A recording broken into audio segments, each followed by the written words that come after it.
오늘 시작기도 가지고 계신 교재의 7권인데요. 7권 뒤에 보면 자녀를 위한 기도 수호가 써있습니다. 제 거에 68쪽인데 7권에 보면 자녀를 위한 기도 2를 함께 하시고 시작하겠습니다. 성부와 성자와 성령의 이름으로 사람을 기다려 주시는 하느님, 저희 아이가 힘들어하고 갈 길을 찾지 못하고 헤맬 때 부디 당신 얼굴을 돌리지 마셔서 저희 아이가 당신을 바라보지 않을 때라도 마음속 깊은 곳에 당신 얼굴 새겨져 있사오니 다시금 당신 마음을 기억하게 도우소서. 세상 일에 번거롭고 삶에 지칠 때 뒤쪽으로 물러난 당신 모습 힘이 되어 열렬한 믿음이 다시 솟게 하소서. 상한 갈대라도 꺾지 않으시는 하느님, 부족한 저희 아이를 지키시고 돌보시어 세상에서 받은 상처 당신 안에서 낫게 하시고 공허한 마음을 성령으로 채우시고 축복하소서. 아멘. 성부와 성자와 성령의 이름으로 안녕하세요. 네, 오늘 또 9월이 돼서 여러분들 또 뵀습니다. 8월에 방학하니까 좋으셨어요? 네. 제가 더 좋았어요. 제가 더 좋았는데, 그러게요. 우리 한 달 방학을 하고 또 한여름 보내고 선선할 때 만났습니다. 요즘 선선들 하시죠? 네. 네, 날씨도 창문 닫고 주무시고요. 네. 여름입을 바꾸셨어요? 네. 아직 안 바꾸신 분도 있으시죠? 네, 발바닥에 열 많이 나는 분들은 못 바꾸시는데 저도 아직 여름입을 못 바꿨는데 어제는 좀 덥더라고요. 어제 좀 더웠는데 오늘 좀 밤에 그랬습니다. 여러분들 혹시 다 본당에 지금 밤모임 하고 계신 데 계세요? 밤모임 하고 계신 데 있으세요? 어디 해요 지금? 어디요? 양복성당은 밤모임 해요? 저 뒤에 단장님 어디세요? 청수요? 통진? 통진도 밤모임 해요? 네. 통진 양복성당 두 성당이 밤모임 재개되셨나봐요. 어디 그 밤모임 장소가 청수도 하세요? 사후 이동도 하시고요. 장소가 어디예요? 성당에 와서 이렇게 같이 하세요? 아니면 옛날처럼 어디 집에 가세요? 집에서도 하시고 성당 카페에서도 하시고요. 그리고 밤모임 하신 지는 얼마 안 되셨죠? 네, 어떠세요? 해보시니까 다시 재개되니까 어때요? 밤모임? 좋으세요? 옛날에 옛날 봤던 사람들이 또 나와요? 아니면 새로운 사람도 나와요? 네? 봤던 사람 또 나와요? 네, 그렇죠? 네, 그 봤던 사람들이 그래서 무서우면 안 돼요. 여러분들 매일 그 친한 분들끼리 똘똘 뭉쳐 다니면 무서워 보이는 거 알죠? 그거 되게 여러분들 잘 모르세요? 그게 바로 뭐냐면 애들만 나오면 일진이에요, 일진. 그게 자기가 일진인지 모르거든요. 근데 그거 되게 무서워요. 생각 잘 해보세요.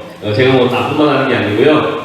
이렇게 새로운 사람들 함께 하려면 이렇게 원래 있던 공동체가 좀 더 이렇게 이뻐 보이고 뭐 이쁘시지만 더 많은 사람들 포용할 수 있게 이렇게 만들어주셔야 또 새로운 분들이 오죠. 지금 딱 그럴 때예요. 왜냐하면 제가 여쭤본 게 뭐냐면 밤모임들이 재개가 되고 있다는 얘기도 들었어요. 통진 양복 중심으로 해서 청소도 하고 계시고 이제 앞으로 시작됐는데 봤던 분들 계속 유지하는 것도 좋겠지만 또 새로운 분들 함께하는 것도 중요하겠죠. 여러분들 부반장님들 전입원 분들 안테나 세우시고 계속 모니터하고 계시잖아요, 그죠?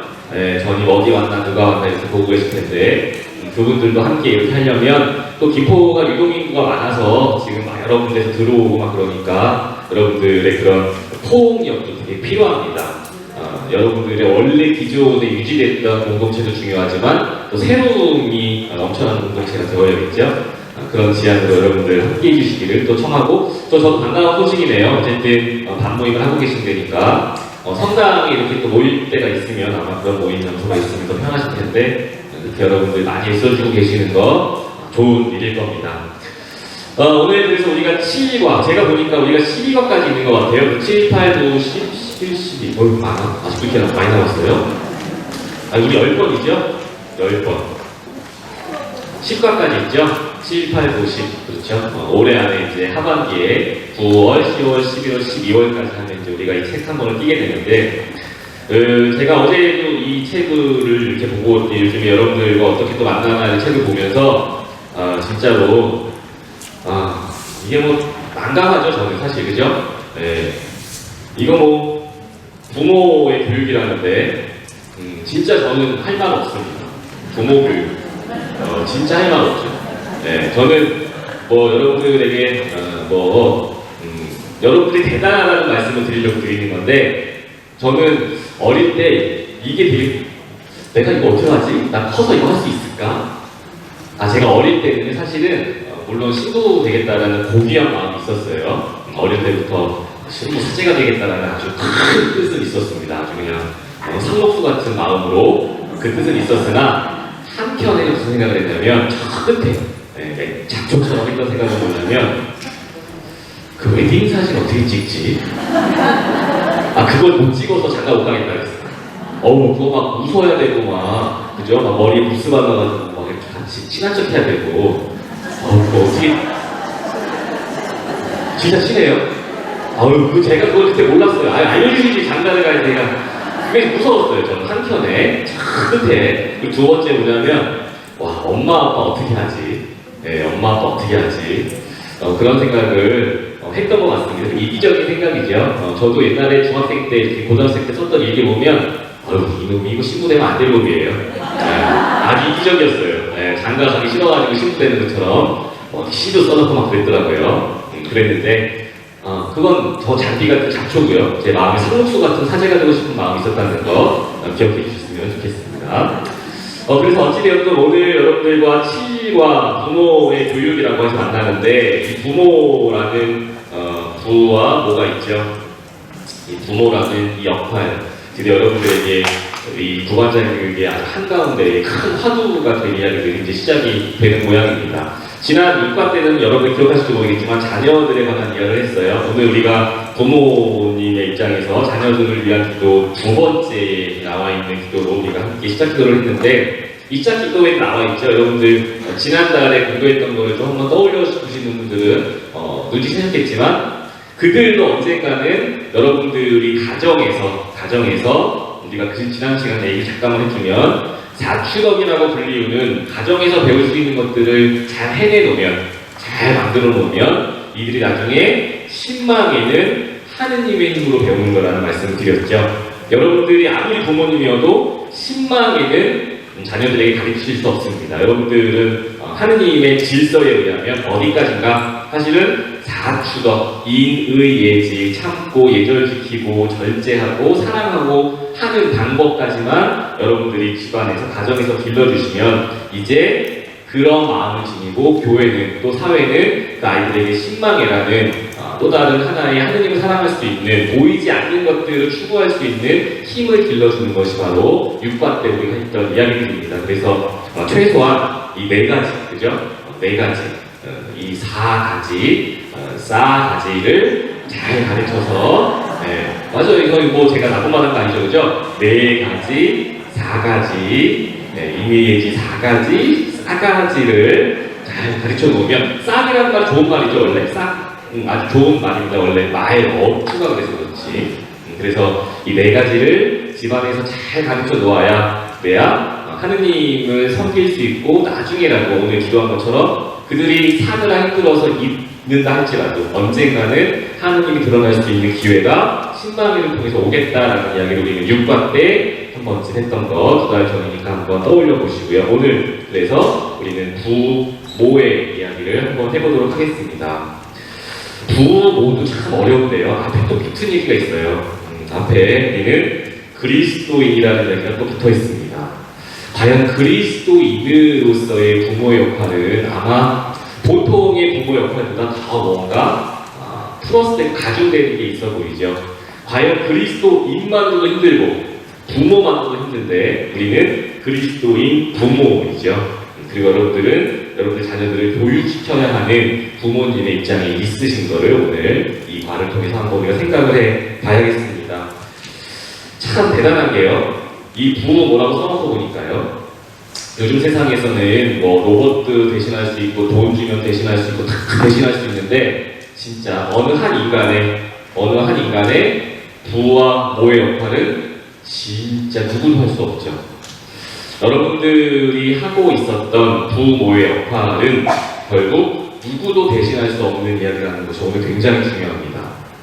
우리의 은연 중에 여러분들이 오늘 이 과를 사랑의 기쁨이라는 제가 항상 보고 있는 교황님의 이 권고를 통해서 보면 교황님이 하나 이렇게 우리에게 두렵게 내놓으시는 게 있는데 많은 사람들이 요즘 페미니즘이고 뭐 여자도 이래야 되고 이런 문제들 많은 사회적인 문제 다 집어쳐두고 저 뒤로 밀어두고 가장 두려워하는 문제는 무엇인가? 은연 중에 사람들이 부모의 역할을 누군가 대신할 수 있다라고 보고 있다는 거죠. 누군가 내 아이의 부모 역할을 대신할 수 있겠다라고 자꾸 인식한다는 겁니다. 그런데 그것만은 절대 아니라는 거예요. 우리는 그 어떤 아이의 부모의 역할을 학교, 뭐 어린이집, 뭐 어떤 분들은 여기 참 많이 계시겠지만 할머니, 할아버지, 외할머니 등이 이 모든 지금 우리가 아이들을 기를 수 있게 도와주는 기관들이 또 분들이 사람들이 소중한 분들이 이 아이의 부모 역할을 대신할 수 있겠다. 어쩌면 더 좋은 부모가 될 수 있겠다라고 자꾸만 이야기하고 생각한다는 겁니다. 그런데 교황님께서는 절대 그렇지 않다는 거죠. 부모의 역할은 주어진 정말로 절대적인 어떠한 지금 우리가 이제 엄마의 역할이 이제 우리는 앞으로 가장 중요하게 등장하는데요. 지금의 엄마들은 경제 활동을 해야 하고 여러분들 자녀분들 많이 그럴 겁니다. 우리 며느리들, 따님들 경제 활동을 하느라 여러분들이 지금 아기 봐주고 계시는 분들이 굉장히 많을 텐데 있으시죠? 네, 우리 아기들 안 봐보신 분들이 거의 없어요. 사실은요, 저희 어머니가요, 외출만 하고 갔다 오시면 제가 30살, 뭐 이렇게 신부 되자마자 이때는 큰 스트레스 받고 오셨어요. 그 엄마들 모이면 앉자마자 못 끄네요. 핸드폰. 그죠? 그래가지고 뭐 보여줘요?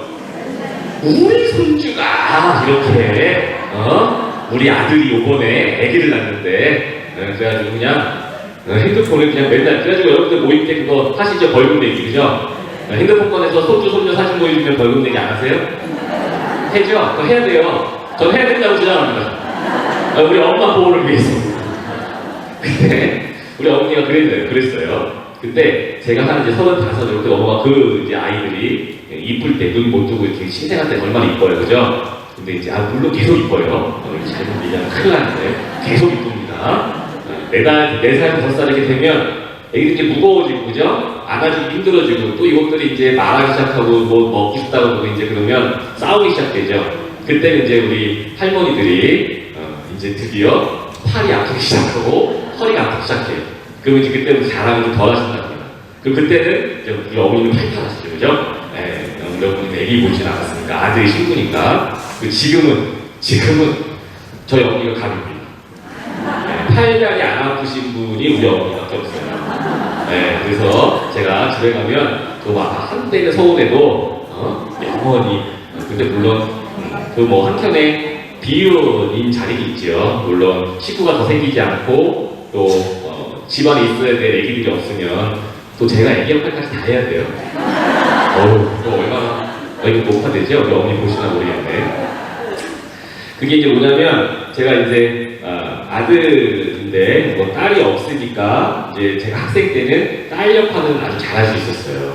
네, 딸 역할은 제가 잘할 수 있었습니다. 딸보다 잘했을 거예요. 근데 애기 노릇은 힘들어요. 애기 노릇은. 네, 애기 노릇은 그래서 그냥 아들 노릇만 하려고 열심히 하고 있는데 뭐 물론 우스갯소리를 드리는 말씀이지만 결국 부와 모의 자리를 대신할 수 있다고 생각하는 것 물론 여러분들이 가족으로서 또 할머니로 외할머니로 가족으로 그 아이 애기를 함께 봐주고 돌봐주는 것 역시 중요한 일이고 아주 좋은 일입니다.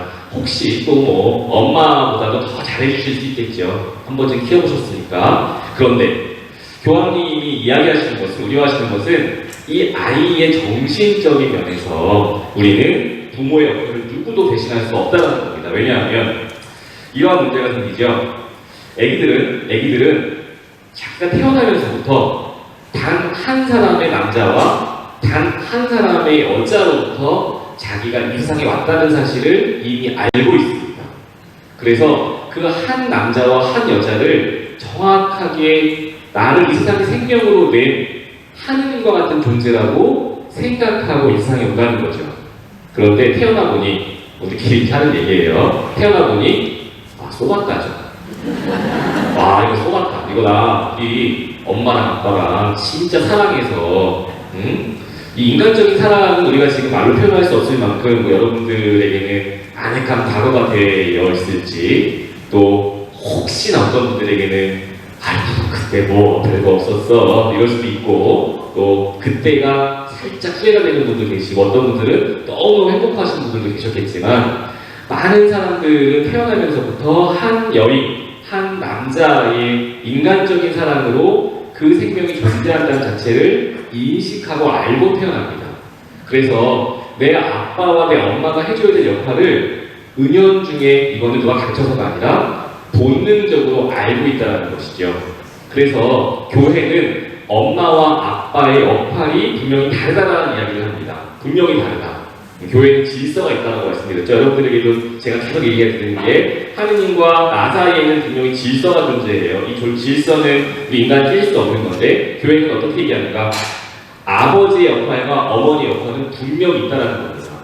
이 책에 뭐라고 써있냐면, 우리 교황님도, 이 전 교황님은 독일 분이시고 우리 교황님은 아르헨티나 분이신데 또 불구하고 이렇게 써있어요. 아버지들이 혹여나 아주 가부장적이고 아주 독재자처럼 집안에서 굴더라도 그 역할이 아버지 역할에 맞다라는 거를 써있습니다. 그렇게 해야 한다는 것은 아니지만, 아버지가 엄마의 역할을 할 수 없다라는 이야기를 하는 거죠. 엄마의 역할을 아빠가 할 수 없다라는 이야기를 하고 싶은 거예요.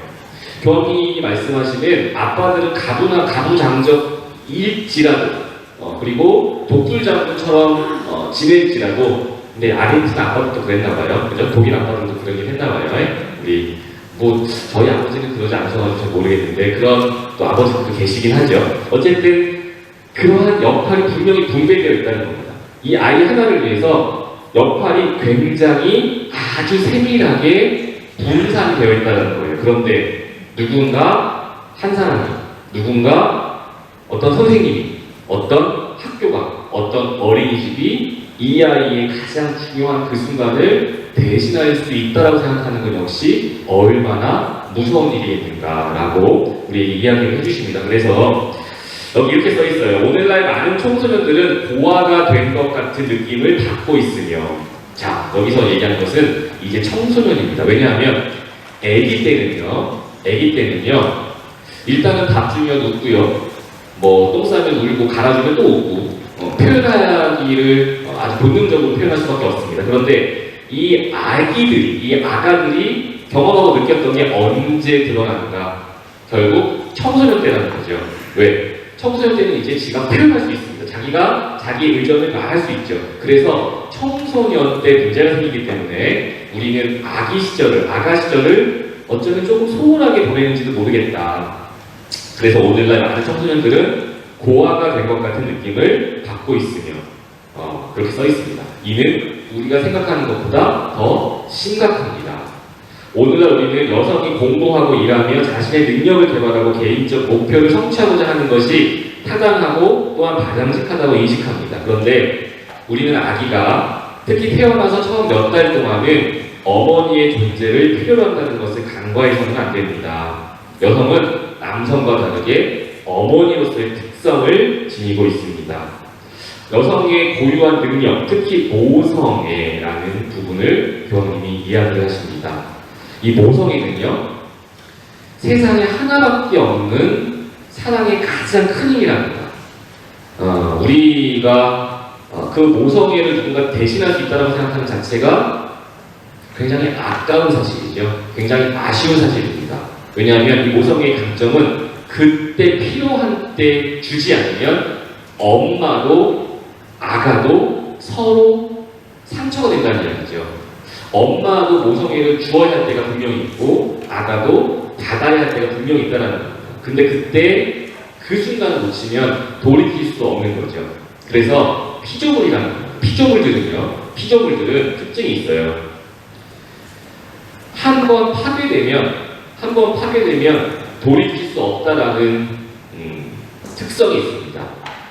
다시 돌아올 수 있는 특성을 지닌 것들은 몇 가지 없고요. 다시 돌아올 수 없다라는 특성을 지니고 있어요. 그래서 여러분들도 자연 파괴할 때요. 아파트도 짓고 우리가 살아야 될 땅도 있어야 되고 뭐 집도 져야 되고 뭐 무너뜨리고 뭐 군부대도 만들어야 되고 뭐 요즘에 뭐 강정마을이나 여러 가지 자연에 관한 문제도 많이 생겨요. 우리 어제 피조물의 날을 지내면서 여러분들 피조물에서 기도하셨을 텐데 우리 사람도 마찬가지고 자연도 마찬가지고요. 이 피조물들은 딱 하나만 생각하시면 돼요. 다시 돌이킬 수 있는 기회가 있는가 없는가의 가치를 따지시면 됩니다. 그 산을 무너뜨려서 아파트를 지었다가 다시 그 산을 만들어낼 수 있느냐를 따져보면 돼요. 다시 돌이킬 수 없다면 그것은 죄입니다. 자, 피조물을 보호하고자 하는 교회의 노력은 거기에로부터 시작합니다. 우리는 정치적이나 뭐 군사적인 목표로 뭐 강정마을이나 이런 데에 대한 평화에 관한 이야기를 논하는 것도 어느 정도 이유는 되지만 가장 교회가 자연 파괴에 민감하게 반응하는 것은 하느님의 창조물을 다시 돌이켜놓을 수 없을 것 같은 예상이 될 때 교회는 반대합니다. 자, 하물며 산도 그렇고 강도 그렇고 바다도 그런데 우리 사람, 인간, 아가에 관한 이야기는 어떻게 생각해야 될지 교황님은 우리에게 또렷이 말씀해 주고 계시는 거죠. 다시 돌이킬 수 없는 일은 아무리 좋아 보여도 해서는 안 된다는 것이 교회의 기본적인 입장입니다. 그래서 이제 우리 아이들은 부모님의 사랑에 의해서 인간적인 사랑에 의해서 태어납니다. 태어나서 느끼고 인식하죠. 나는 이분과 이분 세상에 단 하나밖에 없는 어떻게 만났는지 참 미스테리한 신비로운 만남, 그죠? 여러분들 남편 우리 형제님 어떻게 만나셨어요? 신비로운 만남이셨어요? 지금 생각하면 이 신비가 나를 이거 자꾸 이렇게 얘기하면 안 되는데, 그죠? 우리 형제님도 여기 계시는데 형제님들도 자매님들을 만났을 때 신비로우셨는지, 그런데 여기에는 신비라고 표현합니다. 교황님은 이 만남을 신비라고 표현하세요. 왜냐하면 모르겠어요. 뭐 세월이 지나서 서로 마주보는 것도 어색할 만큼 힘든 또 애써 사는 우리 여정, 삶을 지니기 때문에 우리는 서로 조금 멀어질 수도 있겠지만 사실은 신비로운 만남을 통해서 인간의 가장 에로스적인, 여러분들 사랑에는요, 우리 그리스도교의 사랑에는 두 가지 사랑이 있어요. 하나는 아가페적인 사랑이라고 부르고요, 하나는 에로스적인 사랑이라고 부릅니다. 이 아가페적인 사랑은요, 여러분들이 지금 하고 계신 사랑, 하느님과의 사랑 같은 사랑을 일컬어요. 내가 생각하면 행복하고 설레이고 오히려 나의 육체적인 감각으로 오지 않는, 그러면서도 나의 무언가 마음으로 굉장히 행복하고 설레이는 그 느낌, 오늘 복음에서 이야기했던 혼인잔치의 와인인 것 같은, 하느님과 함께 있을 때 먹고 마시는 것이 행복한 그 느낌이 이제 아가페적인 사랑이라고 합니다. 그리고 반면에는 이제 에로스적인 사랑이라고 있어요. 이 에로스는 육체적인 사랑을 일컫습니다. 그래서 교회는 아주 옛날에, 과거에는 이 에로스적인 사랑을 굉장히 하위의 개념으로 이해했었습니다. 육체적인 것은 옳지 않다라고 막 파주시했었어요.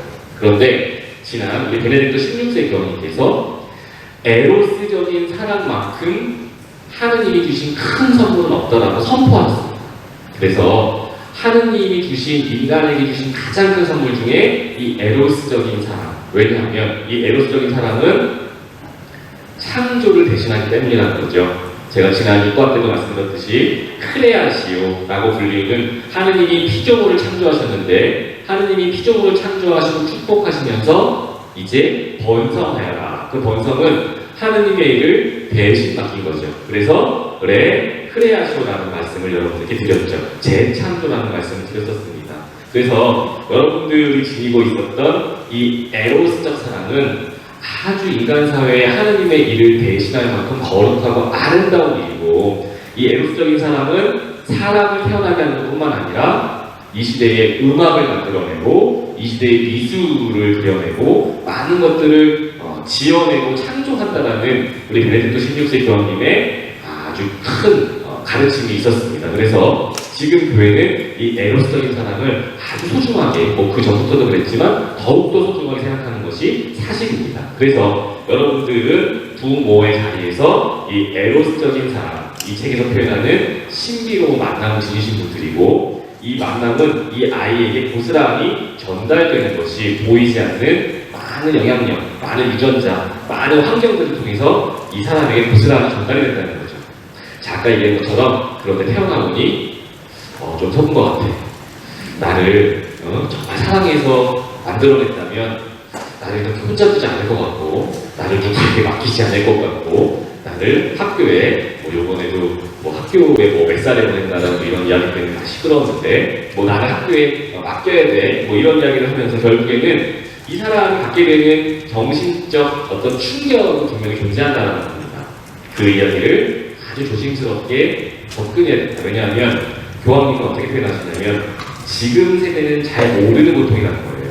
그래도 저만 해도요, 여러분들의 조카 걸도 되고 제가 아들 걸도 될 수 있겠지만, 저만 해도 그래도 부모님의 사랑을 고스란히 내 사랑이라는 단어가 어울릴 만큼 받고 자랐다고 생각이 됩니다. 그래서 우리 세대에는 여러분들 엄마 아빠들을 다 포함한 세대까지는 이들의 고통을 사실 상상할 수 없다는 거예요. 그게 큰 문제라는 거예요. 예상하지 못하는 고통이기 때문에 이들이 지니게 될 이야기를 지금 우리는 함부로 하겠다는 거죠. 그냥 우리 마음대로 하겠다는 겁니다. 그래서 교황님이 우려하시는 것, 그리스도인 부모의 교육에서 아빠와 엄마 역할은 정확히 나눠져 있는데, 특히 엄마 역할, 모성애는 아주 큰 역할을 지닌다는 것을 아주 구체적으로 말씀을 하십니다. 그래서 오늘 이 모성애를 먼저 좀 살펴보고자 하는데요. 여러분 성경에 이러한 말씀 기억해 보실 수 있을 겁니다. 군중 속에서 어떤 여자가 목소리를 높여 예수님을 배웠던 모태와 예수님께 젖을 먹인 가슴은 행복합니다 라고 성모님이 고백을 받으시죠. 그런데 이 성경 구절 다시 한번 읽어봐 드릴게요. 우리 상도문 하신자들은 제가 한번 질문한 적이 있어서 강론한 적이 있어서 아시겠지만, 한번 보세요. 뭐가 이상한가?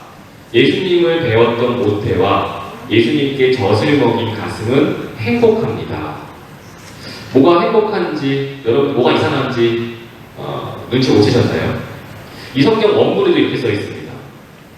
저는 그래요. 차라리 이렇게 성모님 행복하다는 얘기를 하고 싶으면, 성모님 당신은 행복합니다, 당신은 예수님의 어머니니까 행복합니다 라고 썼겠어요. 근데 여기 뭐라고 써 있냐면, 성경은 이걸 지적을 한 거예요. 여기 성경도 예수님을 배웠던 모태와 예수님께 젖을 먹인 가슴은 행복합니다. 성모님이라는 인간이 행복한 게 아니라 그 여성이 지닌 뭐가 행복해요? 아주 구체적이죠. 성경이 딱 한 줄인데도 이걸 표현해냈습니다. 뭐가 행복한가? 성모님이라는 팔레스티나의 그 작은 여인이 행복한 것보다 그 여인이 지녔던 뭐예요? 모태와 젖을 먹인 가슴이 행복하다는 거죠. 굉장히 큰 신학적인, 또 우리의 묵상 안에 있을 수 있는 기도의 어떤 시작점입니다. 여성들만이 지니고 있는 아주 신비로운, 이게 복된 거죠. 복된 겁니다. 사람 중에 남자는 지닐 수 없고 여자만 지닐 수 있는, 그런데 예수님이라는 하느님의 아들이 머물렀던 모태와 그 젖을 먹인 가슴이 행복하다라고 콕 집어 우리에게 이야기해 주죠.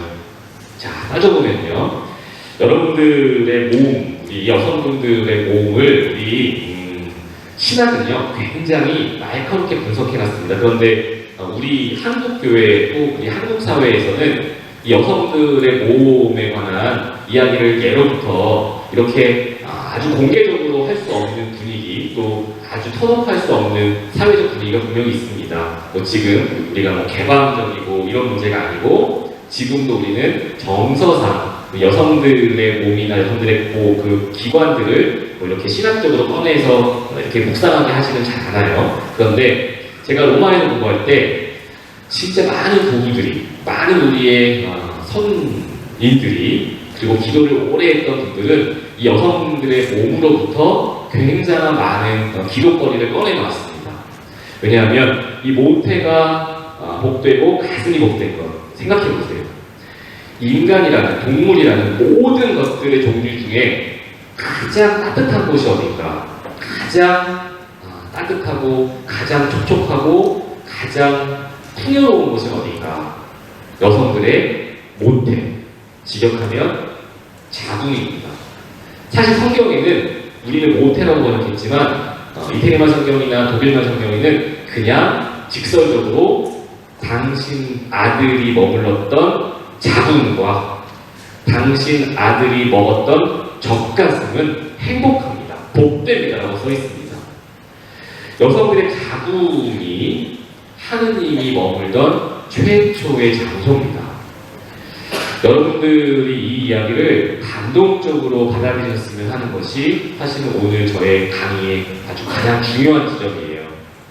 누구도 가질 수 없는 모든 인간의 모든 지구상의 존재 중에 가장 풍요롭고 가장 따뜻하고 가장 안전하고 가장 촉촉한 곳, 생명이 움트는 곳이 자궁, 모태인데 하느님이 처음 머물렀던 곳. 사실은 예수님이 태어나서 마구간에 머리를 이었지만 처음으로 거하던 곳은 한 여인의 자궁 안입니다. 얼마나 아름다운 일입니까? 하느님이 육화했다라고 여러분들께 제가 1, 2강 때 말씀드린 적이 있어요. 육화. 우리는 이 육자를 고기 육자를 쓰고 화자를 써서 고기화되었다. 제가 여러분들께 1, 2강 때 이런 말씀 드렸는데 인 까르나시오라고 하는 이뿐만 하나 알려드린 적이 있습니다. 이 까르나시오 하면 까르네 하면 고기라는 뜻입니다. 고기. 그런데 인 고기 안으로 들어왔습니다. 우리 육체 안으로 들어온 사실이 하느님의 육화입니다. 이 육화의 신비를 여러분들이 어떻게 이해할 것인가? 그냥 막연히 저 예루살렘에 별이 하나 떴고 그 별을 따라오던 목동들이 쫓아가보니 예수님이 저 마구간에 이렇게 등장해 있는 모습, 그건 우리가 주일학교 때, 초등학교 때, 중학교 때까지 그렇게 이해하셔도 좋지요. 그런데 이제 가만히 육화의 신비를 가만히 묵상해 보면 한 여인의 그 모태, 그 자궁에 하느님이 처음으로 오신 겁니다. 사실은 그 생명의 도래, 그 하느님의 거함은 여러분들이 상상할 수 없을 만큼 여러분들이 지니고 있는 지금 그 모태에 재창조되고 있는 것이죠. 자, 그리고 그 예수님이 젖을 먹었던 여인의 그 가슴은 복되다. 자, 우리의 몸 중에 바깥으로 드러나 있는 몸 중에 가장 따뜻한 곳이 어디인가? 우리 왜 인간과 인간이 포옹을 하는가? 왜 우리는 사랑하는 사람과 안고 싶은가? 따스한 기운을 나누고 싶은 것이죠. 어디가 가장 따뜻한가? 결국 우리 몸 중에 드러나 있는 육체의 가장 따뜻한 곳, 바로 가슴입니다. 가장 인간의 몸 중에 겉으로 드러난 그 몸의 가장 따뜻한 가슴이라는 곳에 하느님이 태어나 안긴 것이지요. 하느님이 결국 어디로 오셨던 것인가? 자궁 안으로 오셔서 나오셔서는 여인의 가슴에서 성장하신 것이죠. 결국 우리는 성서 안에, 신약 안에 무엇을 말하고 싶은가? 이 모태와 가슴을 지닌 여인들이라는, 여성들이라는 이 여인들이라는 사람들의 고귀함에 대한 이야기를 하고 싶은 겁니다. 그래서 성모님, 하느님의 어머니 복되십니다가 아니라 그 아기가 머물렀던 모태와 그 아기가 먹었던 젖가슴을 지닌 당신은 복되십니다라고 굳이 이렇게 이야기를 하고 있는 것이죠. 그래서 엘리사벳까지도 이렇게 이야기합니다. 당신은 여인들 가운데에서 가장 복되시며 당신 태중이 아니고 복되십니다. 엘리사벳도 요한이라는 아들을 임신하고 있는 중이었지만 물론 하느님의 아들, 하느님이 임신되어 있는, 잉태되어 있는 성모님이 여인들 중에는 가장 복되다라는 인사를 받을만 하셨겠죠. 그래서 우리가 선생님, 예수님을 배웠고 예수님께 젖을 먹인 여인의 행복하다는 말이 이제 우리는 그 가슴과 모태, 우리가 지니고 있는 가장 따뜻한 몸 안쪽의 따뜻함, 그리고 몸 바깥의 따뜻함이 우리에게는 생명의 원천 하느님이 원래 거하시던 곳이다라는 이야기를 여러분들께 드리고 싶습니다. 그리고 두 번째로 말씀드리고 싶은 것은 우리의 성경책입니다. 이 성경책은 여러분들 우리가 1, 2강 때도 이런 이야기를 하려고 이제 우리가 기초 작업을 잘했죠. 이 성경책은 구약 46권, 신약 27권으로 이루어진 하느님의 말씀입니다. 제가 우리 본당 우리 애기들 천년성취하면서 성경책 얘기를 하면서 462773 얘네들 도어라 번호 바꿔라 그랬더니 다 잘해왔어요. 이것만큼은 아무도 안 적었더라고요. 성경 하면 갑자기 이렇게 462773 그래요. 그래서 이뻤는데 구약이 46권, 신약이 27권 합쳐서 73권이라는 성경책은 어떤 의미를 지니는가 다시 한 번만 이야기를 해보면 여러분들이 기도할 때 우리가 읊조리는 기도, 소리내어 하는 기도도 중요하지만 결국 그 기도는 하느님의 말씀을 듣기 위한 준비 운동 정도의 기도이죠.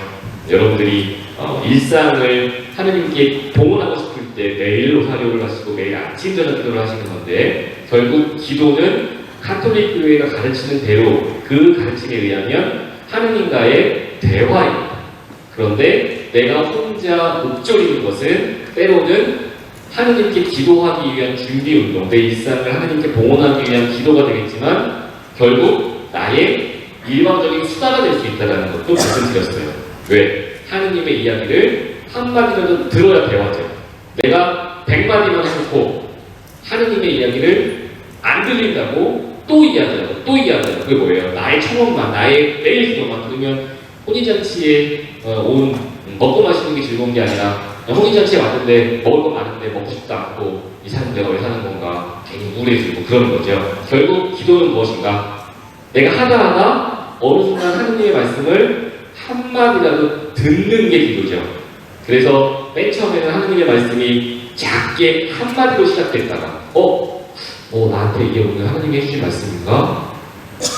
이게 나에게 오는 은총인가? 헷갈리죠. 혼란스럽습니다. 또 그럼 기도해봅니다.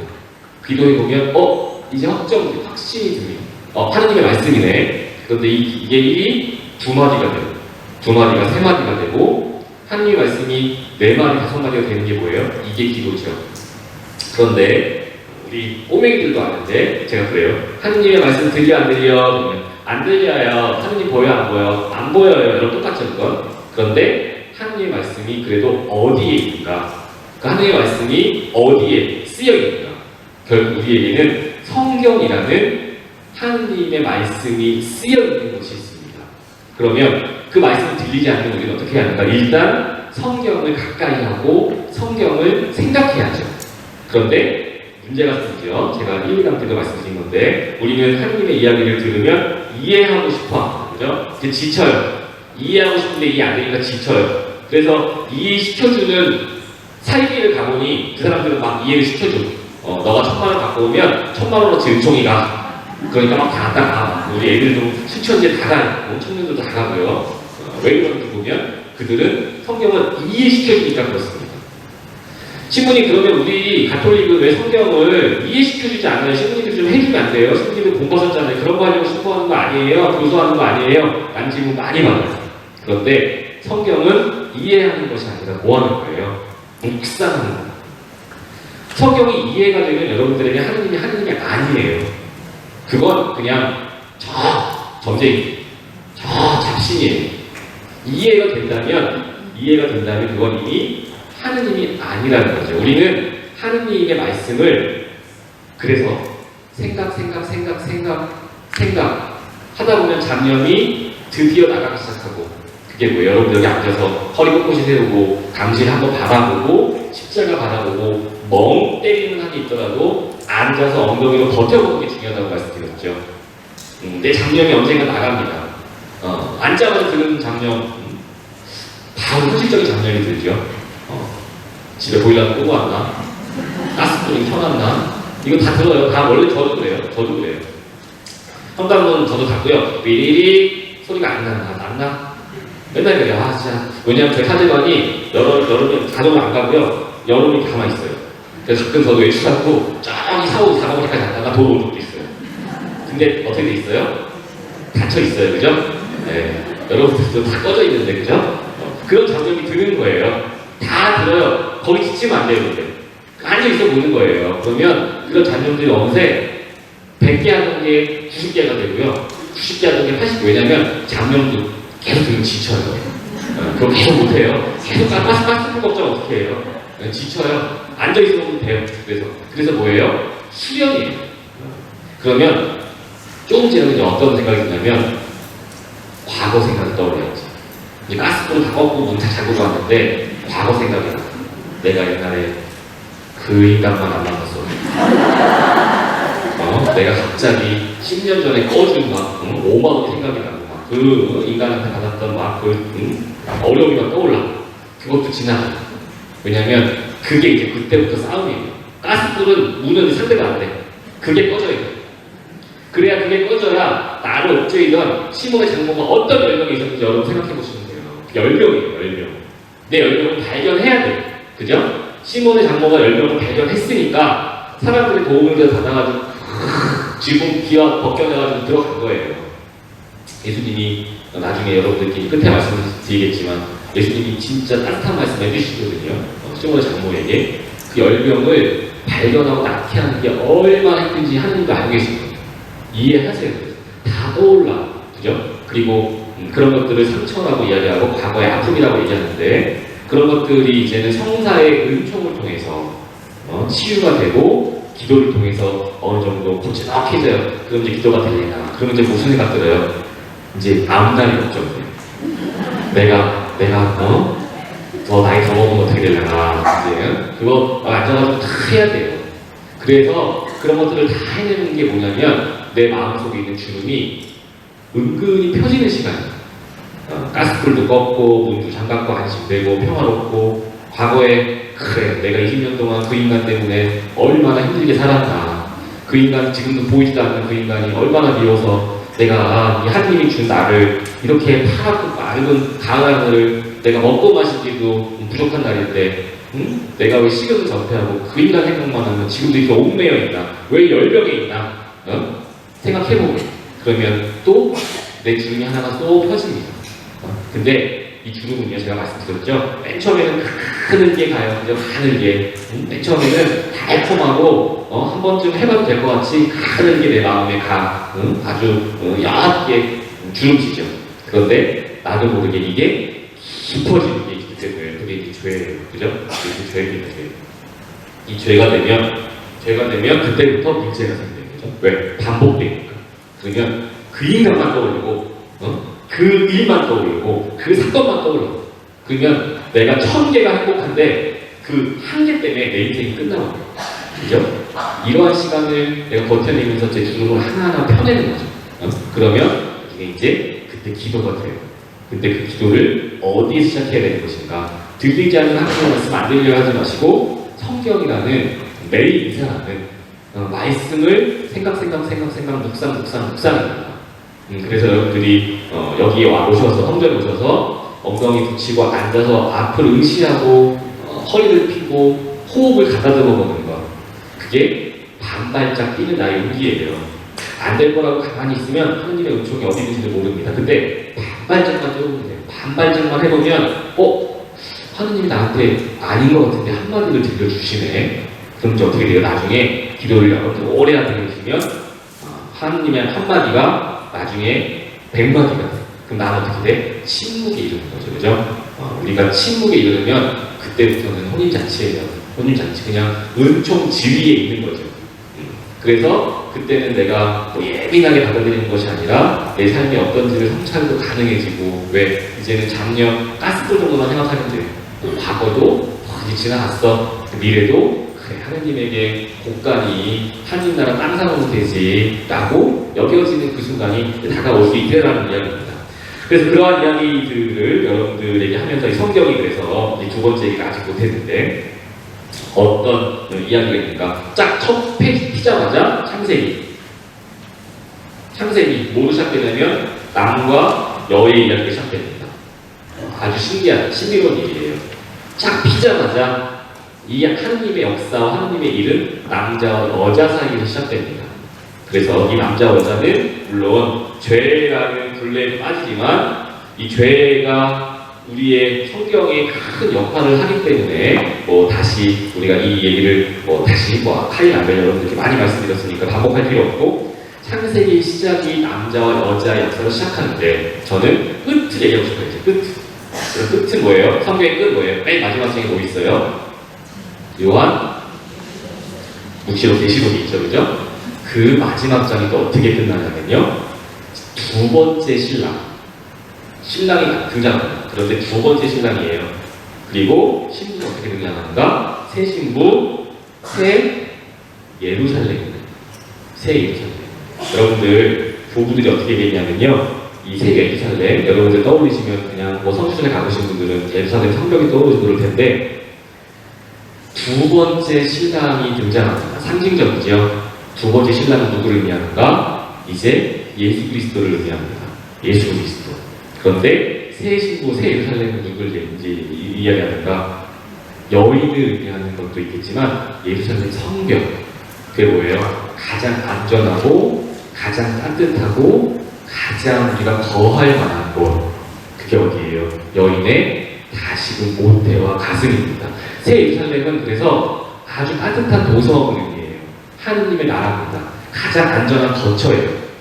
우리 성경도 시작부터 끝까지 무슨 이야기를 하고 싶은 것인가? 남자와 여자 사이에 이제 거듭난 새 신랑, 두 번째 신랑이라고 불리우는 두 번째 아담이라고 불리우는 예수 그리스도. 왜? 첫 번째 아담이 여기 있었죠. 그런데 이제 두 번째 아담이라고 불리우는 예수 그리스도가 등장했으니 맨 마지막은 예수님, 그리고 새 신부, 새 예루살렘 도성이라고 표현되는 또 하나의 안전한 거처. 이것만 봐도 우리가 지니고 있는 여성들의 모태는 굉장히 중요한 일들을 하고 있는 것으로 여러분들도 이해하고 기도하실 수 있겠죠. 그래서 이 사랑의 기쁨이라는 책 174강에는요 이렇게 정리를 해놨습니다.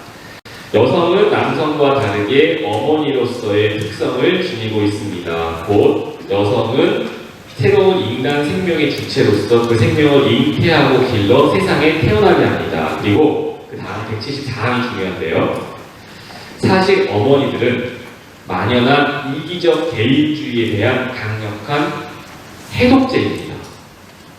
여러분들이 이 세상에 해독제랍니다. 굉장히 교황님이 써놓으신 글 중에 직설적이면서도 가장 의미가 많이 포함되어 있는 이야기죠. 이 세상에 이기주의가 만연할 수밖에 없는데 어머니들은 그 이기적인 사회에 강력한 해독제가 된다는 거죠. 그래서 여기 보면 어머니들이 존재하지 않는 사회는 비인간적인 사회가 될 것입니다. 가장 힘들 때에도 어머니들은 언제나 온유함과 헌신과 도덕적 힘을 증언하는 방법을 알고 있기 때문입니다. 여러분들이 애쓰고 살고 있는 어머니로서의 역할이 간과되지 않았어요. 교황님도 이렇게 다 알고 계십니다. 하느님의 창조 사업을 물려받은 여러분들의 모태와 가슴으로부터 시작하는 이 생명의 아름다운 재창조의 이야기는 이렇게도 자세하게 우리 사회에, 우리 삶에 등장하고 있는 이야기가 되는 거죠. 그리고 이제 이 어머니의 이야기는 우리가 많은 이야기를 두 가지를 통해서 이렇게 해봤는데, 그러면 아버지들의 역할은 과연 어떻게 되어 있는가?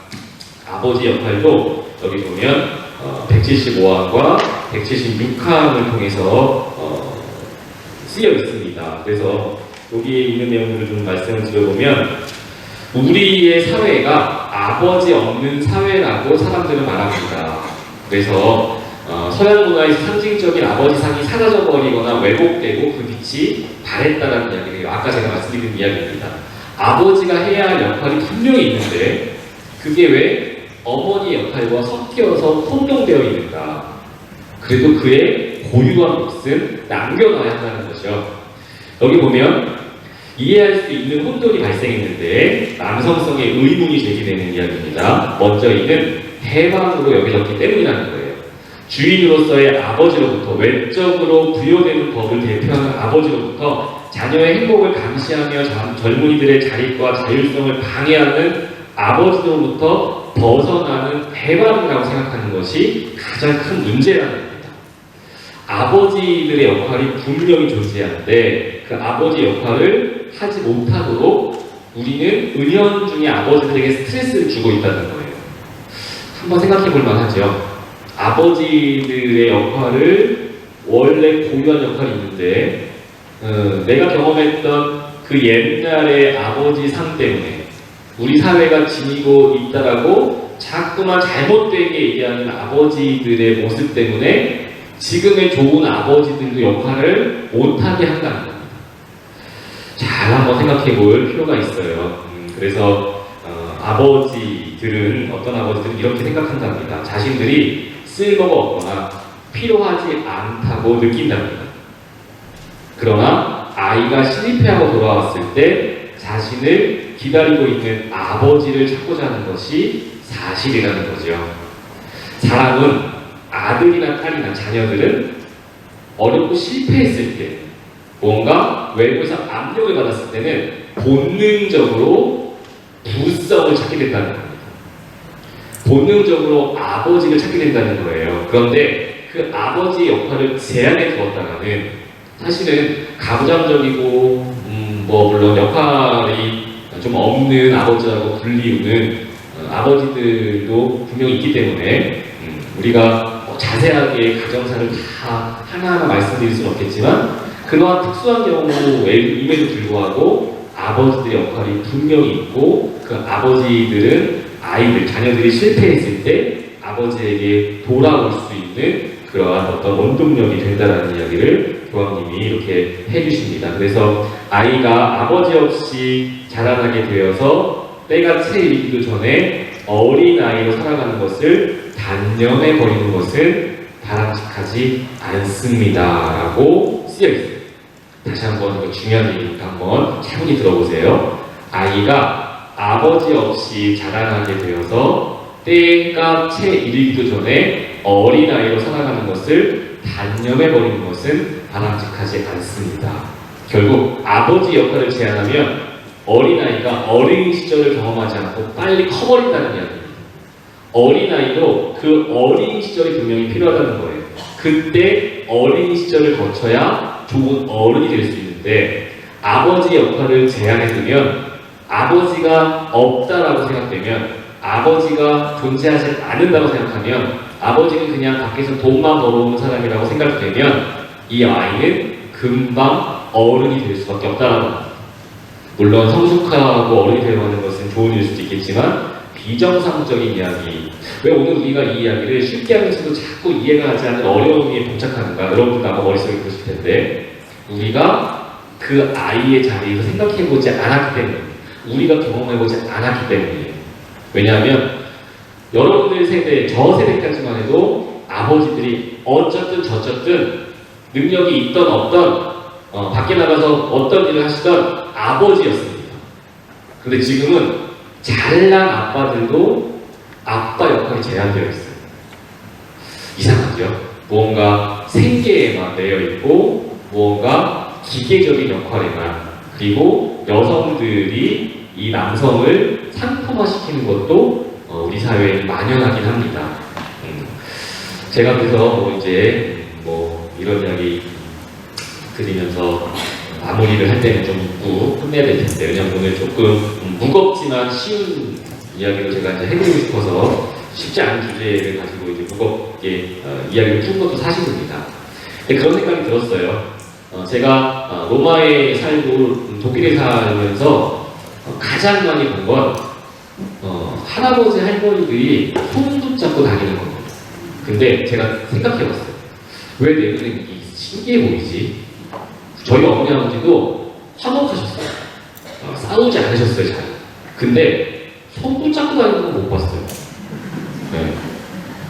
그게 참, 맨 처음에는 그냥 외국 사람들은 원래 스킨십 좋아하니까 라고 생각을 했는데 제가 가는 곳마다 독일이면 독일, 프랑스면 프랑스, 로마면 로마, 제가 살고 있는 그곳마다 공원에 가보고 산책을 나가보면 그들은 머리가 하얗게 돼서 허리가 구부러져서도 손을 둘이 꼭 붙잡고 다녀요. 왜 우리 엄마 아빠들은 싸우지는 않지만 손을 못 잡는가? 근데 이들은 손을 꼭 붙잡고 이렇게 다니기도 하고, 저는 그래서 어릴 때는 그랬어요. 한 50, 환갑 넘으면 원래 손은 안 잡는 건가 보다. 그게 법인가 보다. 우리는 그게 미풍양속인가 보다. 그랬습니다만. 그래서 우리는 한 번쯤 생각해 볼 것이 오늘 여러분들이 이제 부관장님들이시고 인생의 선배이시면서 젊은 엄마들, 또 우리 장원들을 만나시고 젊은 교우분들을 만나실 때 은연중에 우리가 살았던 세대의 이야기들을 깨닫지 못하고 있어서 그들의 삶이 체험이 없어서 부족한 것이 아니라 지금 그들이 경험하고 있는 것을 우리가 알지 못한다고 반대로 생각해보는 것도 굉장히 좋은 일일 겁니다. 특별히 여러분들의 자녀들 역시 마찬가지죠. 여러분들의 자녀들을 우리는 체험해낼 수 없습니다.